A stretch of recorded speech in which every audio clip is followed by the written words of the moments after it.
할렐루야. 아까 이제 기다리는데 박 전도사님이 오피스에 오셔가지고 그러시더라고요. 목사님 오늘 마지막 금요 기도회네요. 그러시더라고요. 어느새 10년인데 10년 전엔 제가 아주 파릇파릇한 건강한 몸으로 눈도 좋아가지고 왔는데 이제 좀 전에 멈칫했잖아요. 눈이 부셔가 잘 안 보여. 나이가 좀 들었나 봐요. 10년간. 시간이 이렇게 빨라요. 그리고 많은 일들이 있었고 그간의 일들을 생각하면 실수도 있고 시행착오도 있고 또 마음이 어려운 때도 있었고 너무 기쁜 때도 있었고, 그런데 결과적으로 이 전체를 다 돌아보면 하나님께서 선하신 길로 합력하여 선을 이루셔서 오늘 이 자리에 이 시간에 이르게 하신 줄로 믿습니다. 오늘 우리가 읽은 시편 147편은 지난주에도 제가 말씀드렸지만 146편부터 150편까지 시편 150편 전체 중에 마지막 5개의 시편, 그 시편을 별명을 붙여 부르기를 제3 할렐시라고 부르기도 하고 할렐루야 시편이라고도 부르기도 합니다.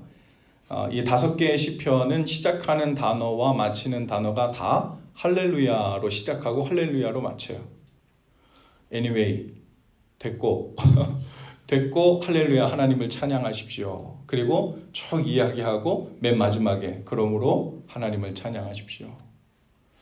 어쩌면 우리 인생이 그럴 것 같아요. 살다 보면 감사해서 너무 은혜가 커서 할렐루야 하나님을 찬양하고 싶을 때도 있고, 때로는 하나님께 서운하고 이해가 안 돼서 하나님 제 인생은 왜 이런가요? 주님 앞에 열심히 한다고 하는데 왠지 하나님께 할렐루야가 잘 안 나오는 때 같아요. 그런데 이 시편 150편 전체 가운데 수많은 탄식시와 또 마음의 고통을 토로하는 시들이 참 많은데 그 마지막 5편은 할렐루야로 시작해서 할렐루야 끝나도록 특별히 바로 전에 우리가 지난 시간에 함께 나눴던 시편 136편은 그 내용이 개인적인 감사를 드리는 시편이었다면, 그래서 그 시편에는 내가 뭐 이런 표현이 많이 나와요. 나의 생전에 여호와를 찬양하며 나의 평생에 내 하나님을 찬송하리로다. 그런데 오늘부터 147편부터 150편까지 나오는 찬양시는 똑같이 할렐루야 시편이지만 공동체적 감사 예배시의 성격이 강합니다. 그래서 나 대신에, 내가 대신에, 우리가 라는 말이 계속 나오죠. 우리 하나님을 찬양하는 일이 선함입니다. 또 아름답고 마땅합니다. 우리 하나님이라고 이야기해요. 그리고 이 시편은요, 표제어가 없습니다. 누가 언제 어떤 사건을 배경으로 이것을 지었는지 몰라요. 하지만 그 2절에 보면 주님은 예루살렘을 세우시고 라는 표현, 그리고 오늘 우리가 읽진 않았지만 13절에 보면 주님이 내 문빗장을 단단히 잠그시고 라는 이런 표현 등으로 추론해 보아서 예루살렘 성벽 재건을 뜻하는 것으로 학자들이 의견을 모읍니다. 성전의 이름이 몇 번 바뀌거든요. 처음 솔로몬에 의해서 지어진 예루살렘 성전을 그래서 예루살렘 성전이라고도 부르지만 솔로몬 성전이라고도 불러요. 솔로몬에 의해서 좀 지어졌기 때문에. 그리고 나서 나중에 바벨론에 의해서 성전이 회파되잖아요. 그리고 70년 만에 다시 돌아오잖아요. 그리고 성전을 재건하잖아요. 그때는 수룹바벨을 중심으로 해서 성전을 재건했기 때문에 그때는 똑같이 예루살렘에 지어졌지만 수룹바벨 성전이라고 얘기합니다. 이 수룹바벨 성전 재건에 관한 내용을 배경으로 쓰여진 시로 봅니다. 보통 우리가 에스라나 느헤미야의 이 성전 재건을 바벨론에서 포로로 돌아온 사람들이 어떻게 재건했는지 이야기가 자세히 잘 나오죠. 우리가 잘 알듯이 유다 자손들이 성전을 건축하고 성벽 재건을 하는데 아주 크고 작은 어려움들이 많았습니다. 고레스 왕의 칙령으로 바벨론에서 돌아온 유다 자손들이 바로 그 이듬해부터 성전 건축을 시작했는데 반대자들이 많았습니다. 주변에서 방해하는 사람들이 많았어요. 아주 그 집요한 방해 때문에 무려 16년 동안이나 계속 딜레이 되면서 중단되었죠. 그리고 그 재개한 지 4년 만에 마침내 성전을 완공합니다. 그러니까 총 한 20년 걸린 거예요. 어쩌면 그 중간에 실망하고 실족하고 이거 하나님이 우리한테 다시 보내서 회복하게 하시는 거, 재건하게 하시는 거 맞나? 이런 의심이 들기도 했을 거예요. 방해자도 많고 시간도 오래 걸리고 딜레이도 계속되고 왜 하나님의 뜻이면 일사천리로 합력하여 선을 이루어서 모든 선길이 이렇게 착착착 맞아 들어가지 않나 그런 생각들이 들지 않았겠습니까? 그런데 결국 하나님께서 보레스 왕을 통해서 이스라엘 백성을 그 포로에서 돌아오게도 하셨고 그게 맞았고 시간이 오래 걸렸지만 방해자들도 있었지만 그 순간에 이런저런 우여곡절도 많았지만 결국 하나님께서 그 모든 일들 속에서 계획하신 것이 있었다. 그리고 마침내 완공하게 하시고 또 성벽을 재건하게 하시는 일을 허락해 주셨죠. 이 모든 과정을 알고 있는 시인이 이 예루살렘 성전이 완성된 후에 그리고 나라가 안정된 후에 그렇게 인도해 주신 하나님의 역사 과정을 돌아보면서 이 시편을 지은 것으로 보입니다. 그리고 1절에서 이렇게 시작하는 거예요. 할렐루야. 우리의 하나님께 찬양함이 얼마나 좋은 일이며 하나님께 찬송함이 그 얼마나 아름답고 마땅한 일인가. 이게 심플하게 적혀져 있지만 시인이 머릿속에 마음속에 그리면서 하나님이 얼마나 선하신지 얼마나 아름다우신지 얼마나 하나님을 찬송하는 것이 마땅한 일인지 그 근거가 그 마음속에 가득 차 있는 거죠. 개역성경에 보면요. 할렐루야 하나님을 찬양하는 일이 아까 세 번역에는 좋은 일이며 라고 했는데 선함이요. 찬송하는 일이 아름답고 마땅하도다 라고 번역했어요. 할렐루야는 여호와를 찬양하라 라는 뜻인데 명령형이죠. 그리고 왜 하나님을 찬양해야 되는지를 세 가지로 말합니다. 하나님이 선하시기 때문이고 아름답기 때문이고 마땅하기 때문에 그렇다는 거예요. 우리의 목소리와 우리의 삶으로 하나님을 찬양하고 높이는 일은 우리 인생에 유익할 뿐 아니라 우리의 삶을 아름답게 만들어주기도 하고 하나님의 자녀로서 하나님을 찬송하는 모습이 마땅하고 지극히 잘 어울리는 일이기 때문입니다. 그리고 2절부터 오늘 우리가 읽은 11절까지는요. 하나님을 왜 찬송해야 되는가에 대한 이야기가 쭉 설명되어 있어요. 그 2절 3절에 보면 하나님의 자녀인 우리가 왜 찬양해야 되는지를 이렇게 밝힙니다. 예루살렘을 세우시며 라는 표현이 있죠. 바로 포로에서 돌아온 유다 백성들이 성벽을 재건한 일입니다. 또 느헤미야서에 보면요. 우리가 그 성전 재건을 막 방해했던 사람들 중에 유명한 사람이 바로 산발락과 도비야 혹은 게셈이라고 하는 집요한 방해들이 있었는데 거짓된 소문을 퍼뜨리기도 하고요. 또 그 봉하지 않은 편지를 보내기도 하고 심지어 거짓 선지자들을 보내가지고 이것이 하나님의 뜻이 아니라고 막 이야기하기도 합니다. 하지만 이 유다 백성들이 어떻게 성벽을 재건했냐면 한 손에는 농기구를 잡고 또 한 손에는 무기를 들고 낮에는 일을 하고 밤에는 경계를 서고 이러면서 그들은 옷도 벗지 않았고요. 물을 길러 갈 때도 무기를 들고 갔다고 했어요. 조각난 예루살렘 성벽을 마침내 그렇게 52일 만에 완공합니다. 52일 만에 완공할 수 있는 그 일을 그들의 방해 때문에 20년이나 걸렸던 거예요. 하나님이 조각난 성벽만 완성하시는 분이 아니죠. 조각난 사람들의 마음도 그렇게 이어 붙이시는 분이십니다. 마음이 상한 사람이라는 그 표현은 마음이 깨져서 조각난 사람이라는 뜻입니다. 누가 그런 이야기를 하더라고요. 사람이 감당할 수 없는 견디기 힘든 분량의 아픔과 고통과 충격을 만나면 그 다음에는 마음이 깨져버린다 그러죠. 감당이 안 되니까 마음이 유리병처럼 깨져버리는 거예요. 깨져버리면 그 감당할 수 없었던 상황 때문에 깨져버린 마음이 추스려지지가 않아서 때로는 사람이 정신이 이상해지기도 하고 현실을 기피하기도 하고 현 상황을 받아들이기 싫어서 우리의 뇌가 좀 엉뚱한 다른 것을 인식하기도 한다고 그러잖아요. 오늘날도 이런데 그 당시에는 얼마나 그 브루털한 시대였어요. 수없이 죽고 죽이고 부모를 잃고 자식이 도륙되고 하는 일들을 보면서 마음이 깨진 사람들이 너무 많았던 거죠. 포로로 그냥 끌려간 게 아니잖아요. 죽고 죽이고 남은 사람들이 끌려간 거예요.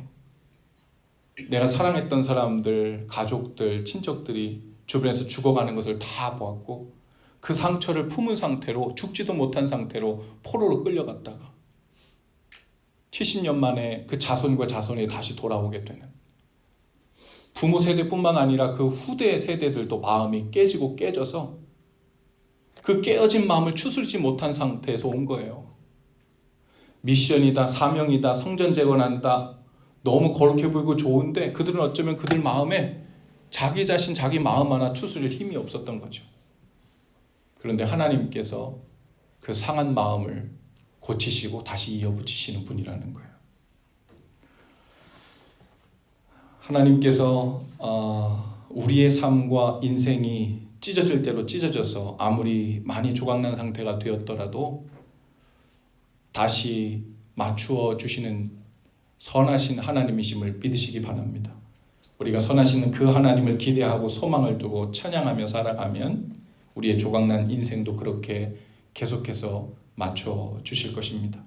4절 이하에 보면 이런 표현이 나와요. 별들의 수요를 세신다. 그 하나하나의 이름을 붙이신다 라고 했습니다. 우주의 크기를 아는 사람이 아직도 아무도 없다 그러잖아요. 이렇게 과학이 발달하고 좋은 그 커다란 망원경도 개발되고 수많은 천문학자들이 그렇게 많이 연구를 하는데도 아직도 우주가 얼마나 큰지를 모르는 거예요.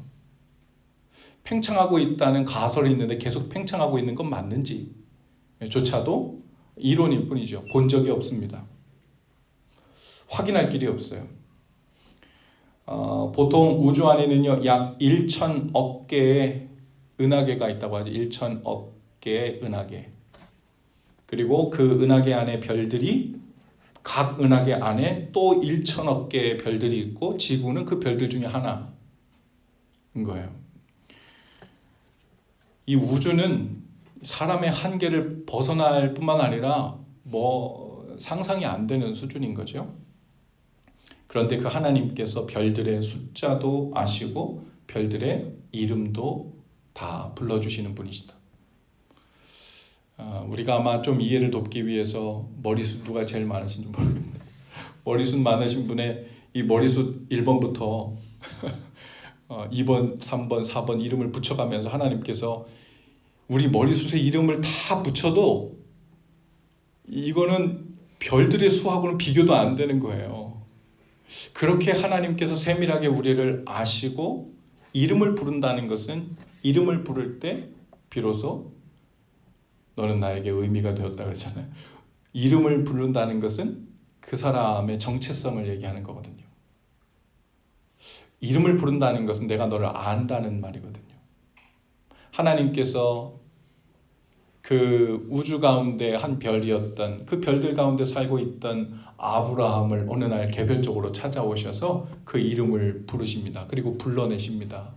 그리고 너를 위한 계획이 있다 말씀하십니다. 그리고 그 계획을 디벨롭 시키시고 인도하시고 캐리 아웃 하셔서 오늘날까지 인도하신 거잖아요.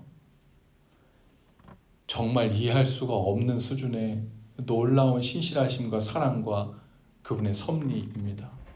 그 하나님의 손길이 그 놀라운 능력이 우리 삶을 그렇게 케어하고 있고 우리를 그렇게 돌보시고 계신다는 것입니다.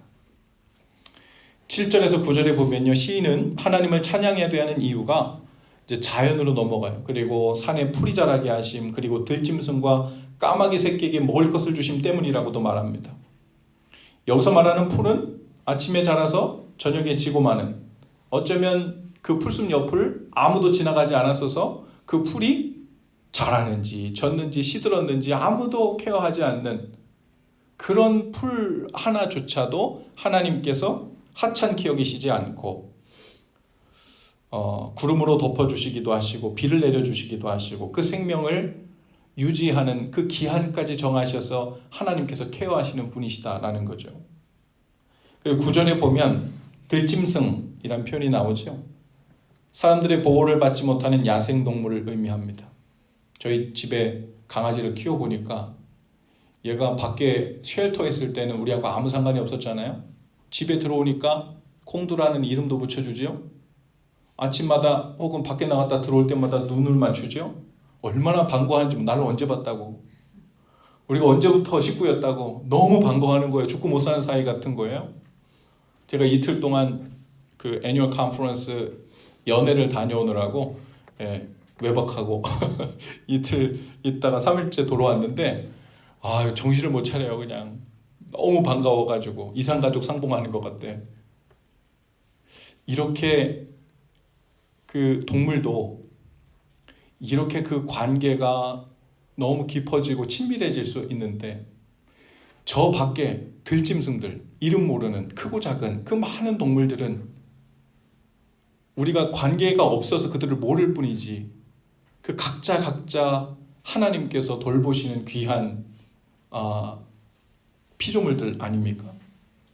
하나님께서 바로 그 야생 동물들도 하나님께서 다 보호하시고, 또 여기 보면 까마귀라는 단어가 나오죠. 이 까마귀는요, 오늘도 그렇지만 그 당시에도 아주 부정한 새로 여겨졌던 동물입니다. 그 유대인들은 특별히 까마귀는 새끼를 낳자마자 부모가 그 까마귀를 다 새끼를 버린다고 알고 있었어요. 그래서 모든 까마귀는 다 고한 거예요. 그 근본을 모르는. 그래서 까마귀 새끼는 아무에게도 관심의 대상이 되지 못하고 오히려 부정하다고 여겨서 거리끼는 대상이 되고 심지어 어미에게까지 버림받는 존재라고 생각했어요. 그럼에도 하나님께서는 뭐라고 하죠? 까마귀 새끼를 위해서도 먹을 것을 준비해 주시는 하나님. 미미하고 하찮아 보이는 그 피조물들도 하나님이 세밀히 케어하시는 분. 이것을 보면서 우리의 삶을 보라고 주신 말씀 아니겠습니까? 참 신기해요. 우리의 삶이 어떨 때는 한 사람이 이렇게 존귀하고 이렇게 소중할 수가 없지 하고 그렇게 보이다가도요, 어떨 때는 우리 자신이 죄 가운데 빠지거나 하나님과 멀어지거나 하나님과 연관되어지지 않은 존재로 인식될 때는요, 사람이 또 언젠가는 또 이렇게 하찮고 이렇게 미미할 수가 없나 이렇게 생각될 때가 있죠. 인생의 시절에 따라 엄청나게 소중한 존귀한 존재처럼 보이기도 하고 때로는 아주 하찮고 미미한 존재처럼 보여서 내가 오늘 이 땅에서 사라져도 죽어도 누가 알겠나? 지구는 그냥 돌아가겠지? 많은 철학자들이 그런 생각한 거 아니에요? 그런데 하나님께서는 까마귀 새끼처럼 미미한 존재, 하찮은 존재로 느껴지는 시절을 겪더라도 하나님께서 우리 삶을 그렇게 잊지 않고 케어해 주시고 돌보시고 사랑하시는 분이심을 마땅히 찬양해야 한다고 이야기하고 있습니다. 어쩌면 이스라엘 백성이 포로로 잡혀갔을 때 그들 자신을 생각할 때 그런 느낌이 들지 않았겠어요? 하찮은 존재처럼 사람답지 인간다운 대접을 받지 못하고 인권도 다 유린된 채 포로로 산다는 게 이게 무슨 의미가 있나? 날마다 고통, 굶주리고 미미하고 하찮은 존재라고 여겨졌지만 하나님께서 결국 그들 모두를 케어하시고 그 이름을 불러내어 다시 고국으로 돌아오게 하셔서 거룩한 백성으로 살게 하시는 하나님의 섭리, 하나님의 뜻을 놓지 않으시는 분. 10절과 11절에 보면 이제 하나님께서 어떤 사람을 기뻐하시고 좋아하시는지로 마무리를 하고 계세요. 10절 다 같이 한번 읽어볼까요? 10절 시작.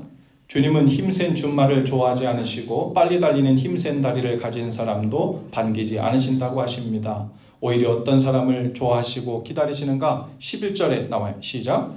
주님은 오직 당신을 경외하는 사람과 당신의 한결같은 사랑을 기다리는 사람을 좋아하신다. 아멘. 저 이거 읽다가 잘못 읽을 뻔했어요. 주님은 당신을 경외하는 사람과 당신 한결같은 사랑으로 하나님을 사랑하는 자를 기다리신다. 이렇게 처음에는 이렇게 읽었는데 다시 보니까 당신의 한결같은 사랑을 기다리는 사람을. 우리는 하나님 앞에 신실하려고 노력하지만 신실하지 못함 때문에 늘 실패하고 속상하고 죄송하고 그렇죠. 근데 하나님이 누굴 좋아하시냐? 나를 향해서 신실한 사랑, 물론 하나님 원하시지만 그걸 먼저 말씀하시지 않고 내가 너에게 신실한 사랑을 베풀 텐데 내 신실한 사랑을 기다리는 사람을 하나님이 기뻐하시고 좋아하신다. 말의 힘이란 군사력을 의미하고 여기 말하는 사람의 다리란 힘을 상징하는 거죠. 우리 이 땅 살 때도요, 가만히 보면 두 가지 목적으로 살아요. 사람의 다리라고 표현된 힘, 나의 힘이나 능력을 키워서 그것으로 내 인생이 조금 더 안전하게 느끼도록 보장받도록 그걸 위해 추구하며 살든지, 내 힘과 능력을 키워서 다른 사람들로부터 칭찬을 받고 인정받고 살만 나고 그 존재에 대한 성취감을 얻고 살기 위해서 살든지. 여러분, 그게 말과 힘을 위해서 하는 거예요. 그런데 그게 아니라는 거예요. 하나님이 그걸 기뻐하지 않으신다는 거예요. 그런 사람을 찾지 않으신대요.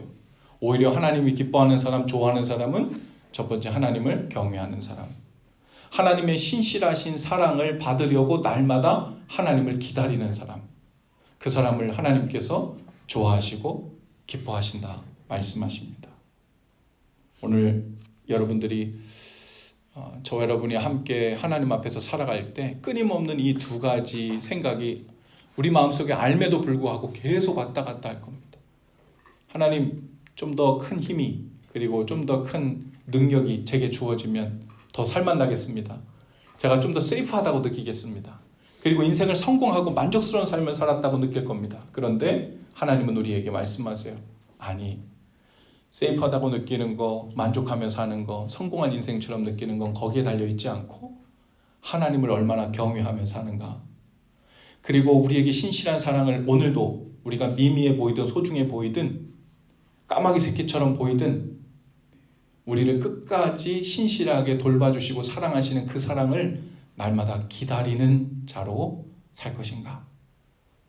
여러분, 그것을 그리고 그 길을 달려가는 일에 끝까지 다름질하셔서 포기하지 않고 승리하실 수 있기를 주님의 이름으로 축복합니다. 기도합시다. 귀하신 주님, 오늘 시인의 고백처럼 우리도 하나님을 찬송하고 또 찬송하는 일이 선하고 아름답고 마땅한 일임을 깨닫습니다. 나의 힘과 나의 능력을 보충해달라고 그것을 얻으려고 주님께 나오지 않았습니다. 주님을 경외하고 싶어서, 주님 기뻐하시는 거룩한 삶으로 나아가고 싶어서, 그리고 우리를 신실하게 돌보시는 그 하나님의 사랑을 늘 기다리는 자리에 머물고 싶어서 주님 앞에 나왔습니다. 그 자리에서 떠나지 않게 하시고 그 놀라운 은혜의 자리에서 주님을 늘 바라보는 사랑스러운 주의 자녀로 서게 하여 주옵소서. 예수님 이름으로 기도합니다. 아멘. 우리 함께 찬양하시겠습니다. 주만의 의지 함께 하실까요?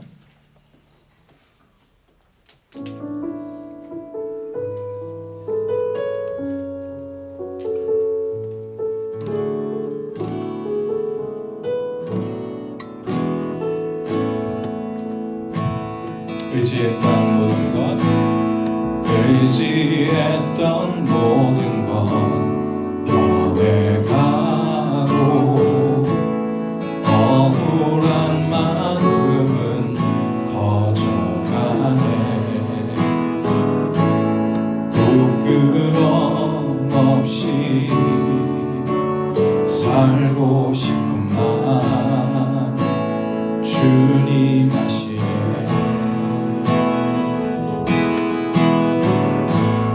모든 일을 선으로 이겨내고 죄의 유혹을 따르지 않네.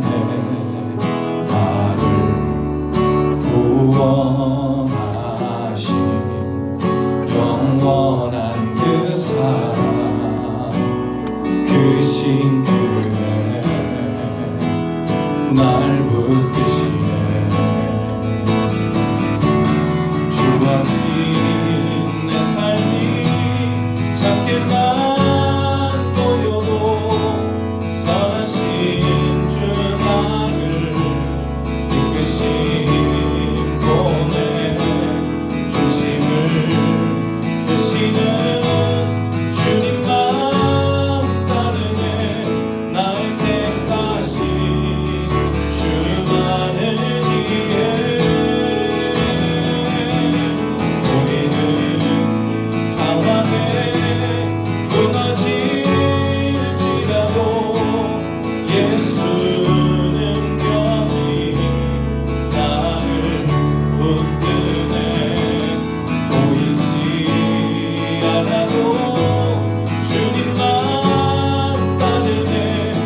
주신 말씀 기억하면서 하나님,